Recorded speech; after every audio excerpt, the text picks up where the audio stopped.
ओशो कहते हैं, जब तुम्हारा मन कुछ भी नहीं कर रहा है तब तुम दूसरे लोक में प्रवेश कर जाते हो। तब एक नया आयाम खुल गया जो अपरिचित था। अज्ञात निकट आ गया, ज्ञात छूट गया। अगर मुझे सुनते वक्त तुम्हें लगता है किसी और लोक में पहुंच गए तो इसे तुम मुझसे मत जोड़ लेना, अन्यथा एक निर्भरता पैदा हो जाएगी। तब तुम मेरे गुलाम हो जाओगे, जो कि अध्यात्म की तरफ जाने में सबसे बड़ी बाधा है।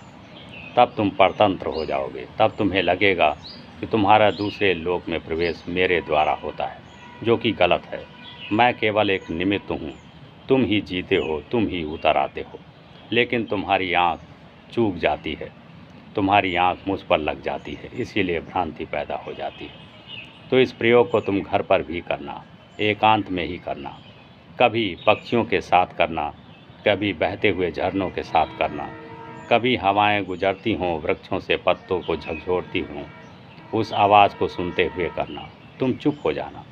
जैसे तुम चुप मेरे पास हो जाते हो, वैसे तुम सरिता के पास चुप हो जाना। सरिता तो तुम्हारी गुरु नहीं। सरिता को पता भी नहीं कि तुम वहाँ किनारे बैठे हो। हवाओं का तुमसे कुछ लेना देना नहीं। वृक्षों में आवाज़ गूंजती है, वह तुम्हारे लिए नहीं गूंजती।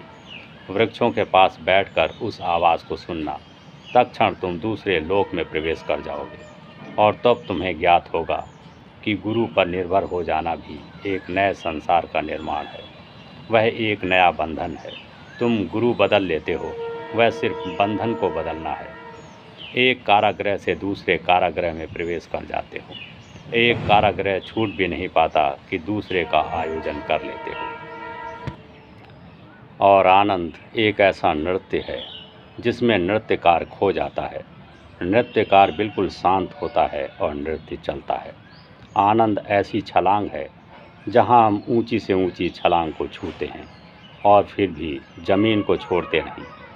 अधूरे को साधना सरल है, पूर्ण को साधना कठिन है। सांसारिक लोग जीवन को साधते हैं, तथाकथित साधु सन्यासी मृत्यु को साधते हैं। मैं तुम्हें दोनों को सधवाना चाहता हूँ। तुम्हारा अहंकार तो बिल्कुल मृत हो जाए और तुम्हारा परमात्मा पूर्ण जीवित हो।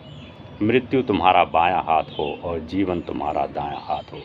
तुम एक श्वास तुम्हारी मृत्यु की हो तो दूसरी श्वास तुम्हारी जीवन की हो। तुम तूफान की तरह नाचते हुए युवा, ऊर्जा से भरे, ऊर्जा की एक बाढ़। और तुम मौन भी, शून्य भी, शांत भी। कृष्ण की तरह तुम्हारे होंठ पर बांसुरी भी हो और बुद्ध की तरह तुम बोधि वृक्ष के नीचे बैठे मौन भी हो। बांसुरी तुम्हें व्यथित ना करे।